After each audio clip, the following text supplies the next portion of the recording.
Moi, j'invite plutôt que de maîtriser sa communication non verbale à apprendre à gagner en authenticité.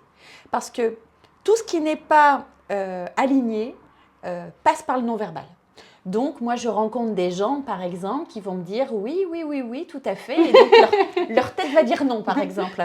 Mais que si je suis en authenticité, normalement, de toute façon, je ne suis pas maître de mes gestes. Alors, si je commence à faire attention à tout, à la posture, etc., je vais devenir ma propre caricature. Plutôt que d'apprendre à maîtriser, c'est plutôt de gagner en authenticité, de se dire, voilà, je n'ai que ça à proposer, je n'ai que cette version-là.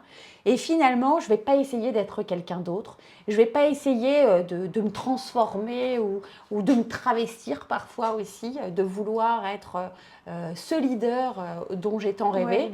C'est de rester soi parce que, en fait, nos gestes sont le prolongement de ce que l'on est à Ouais. l'intérieur. Donc, c'est là où on va gagner, à mon avis, plus en congruence. En fait, on se connecte avec la singularité et on autorise aussi les autres, en étant juste ce que l'on est, à être ce qu'ils sont. Et ça, je trouve qu'aussi, en tant que manager ou dans une équipe, de pouvoir donner des autorisations aux autres d'être comme ils sont et pas autrement, c'est aussi une belle leçon de management.